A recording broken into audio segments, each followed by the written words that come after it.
In the previous video, we unraveled the origins of the gods, why the earth exists, why the sky exists. We saw how the sky once reigned supreme, and then was dethroned by none other than his own son, Time. Our tale paused at the moment when Cronos, the titan who guards time, used a sickle handed to him by his mother to, let's say, dethrone his father, Uranos, the god of the sky, and assume the throne himself.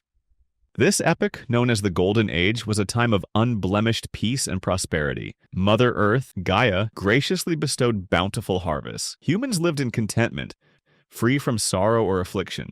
Death was a feather-light slumber, and people simply grew old and slipped seamlessly into the next world. I'd wager the Greeks were hinting at some idyllic form of primitive communism, a time without social class or hierarchy, but Time, true to form, is ruthless. Fearing betrayal as he once betrayed his father, Cronos imprisoned his siblings, the Hecatonchires and Cyclopes, in Tartarus. He also received a prophecy. His children would rise up and overthrow him, just as he had done to his father. So, each time his wife Rhea bore a child, Cronos swallowed them whole. Betraying his siblings, those who had once helped him overthrow Uranos, incurred Gaia's wrath while consuming his children drove Rhea to fury. From one woman's anger, you get a castrated god of the sky. From two women's fury, you get a machine called Zeus. Rhea bore Zeus and his siblings, Hades, Poseidon, Hera, Demeter, Hestia, all swallowed by Cronos. In Vietnam, there's a saying about hiding heaven from heaven itself. In Greece, Gaia advised Rhea on the same strategy. When it came time for Zeus to be born, Rhea hid him on the island of Crete, substituting a stone wrapped in swaddling clothes, which Cronos swallowed without question. On Crete, Zeus grew up, nurtured by the nymphs. Zeus, however, had an impressive set of lungs, so villagers beat drums daily to drown out his cries, lest Cronos discover him. He drank the milk of a divine goat named Amalthea, and grew with astonishing speed. To repay Amalthea for her milk, Zeus once playfully wrestled with her and broke her horn. Lacking superglue back then, Zeus could only promise to make amends with a Gucci or Chanel horn someday. He enchanted the broken horn, transforming it into the legendary cornucopia, forever brimming with fruits and flowers. As Zeus matured, his ambition grew as well. "Time to make our move, son," said Rhea. "With what army, mother? Manchester United's forward line?" retorted Zeus, who at this point had nothing but a pair of scrappy sandals. Enter Meis, the goddess of wisdom and strategy, daughter of the ocean titan, Okeanos. She suggested a plan. Disguising himself, Zeus approached an unsuspecting Cronos, and, on Metis's advice, Cronos vomited up Zeus's 5 siblings, thus assembling Zeus's first squad.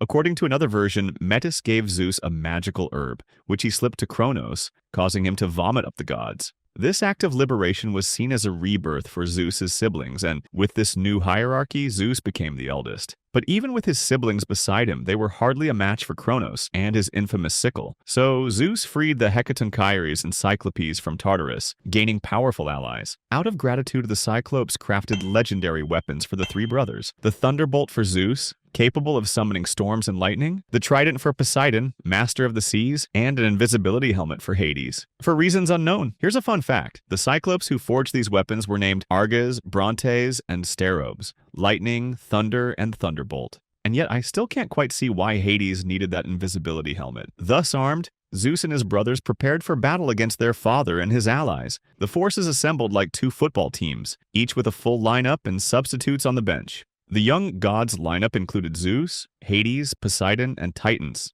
such as Iapetus, master of guile, Themis, the personification of justice, Prometheus, the embodiment of wisdom, and Styx, the goddess of the underworld river. Styx brought along her children, Zelos, rivalry, Nike, victory, Kratos, power, and Baia, force, alongside the Cyclopes and Hecatonchires. Cronos' side featured the Titans Hyperion, god of light, Crius, linked to constellations, Coeus, representing intellect, and Atlas, son of Iapetus, alongside other ancient titans. The forces clashed, and the sheer might of these deities shook the universe to its primordial core. Zeus unleashed thunderbolts, striking his father repeatedly. Poseidon summoned the ocean's fury, sending tidal waves crashing into the elderly titans.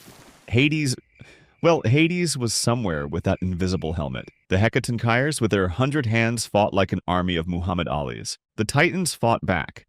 Cronos wielded his sickle with deadly precision. Hyperion's light seared the young gods. Coeus bewildered them with riddles. Craeus hurled mountains and Atlas assigned the gods to map work, down to the smallest scale. This war raged on for a full decade, during which mortal life bore the brunt of nature's wrath. In a way, this could have been the Greeks' poetic way of explaining the chaos of natural disasters, turbulent skies, tumultuous seas, icy winds, volcanic eruptions. Their imagination transformed these calamities into an epic cosmic showdown. After 10 long years, the Titans succumbed to the might of the young gods and their allies. Zeus imprisoned Cronos and the rebel Titans in Tartarus, securing them behind bronze walls guarded by the Cyclopes and Hecatonchires. This clever move allowed Zeus to keep his newfound allies in check while avoiding offending Gaia and his uncles.